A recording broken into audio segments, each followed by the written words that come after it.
Okay, so front wheel manual, what it is that you are going to pass a jump and let your front wheel roll on top of the jump all the way until the other side of it. Okay, so you are going to rely a little bit of speed on that.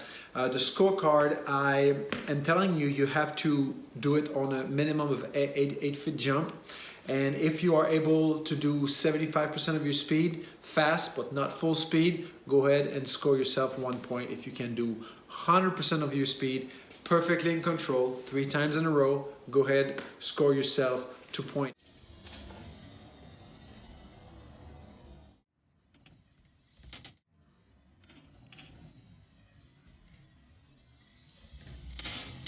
Why would you need to do that?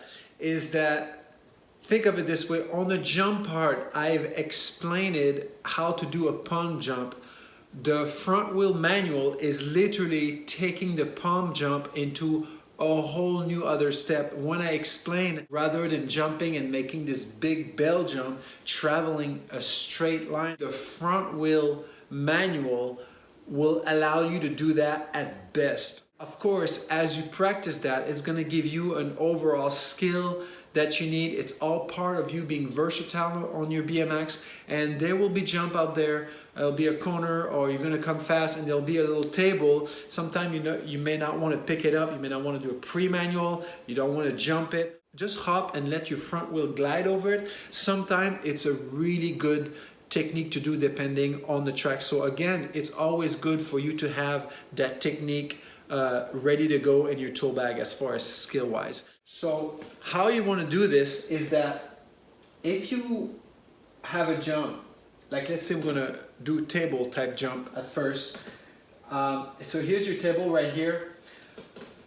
The part that's going to make you do this round thing in the air, this bell jump that we all do when we ride our bike and jump something, it's that little last part of the jump here. That's what's going to make you go round. So the idea of a front wheel manual is, think of it as jumping over the lip, right? So I'm not saying you need to bunny hop completely, if your bike is here, to bunny hop completely from the bottom of the jump, but you want to let the bike get into the jump and just hop that last part right here of the jump.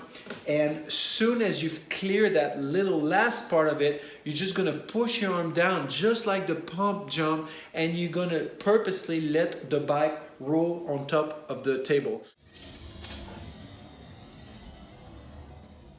So as you get better at doing this and more comfortable, eventually what's going to end up happening is you are going to be able to do this on a double rather than just a table. Start on the table, hop it, let it roll. If you miss, it's a table. There is no big deal over here. But however, once you get better, hop it and do it over a double, and it literally, just like the pump jump, is going to make you float from the first lip all the way to the other lip.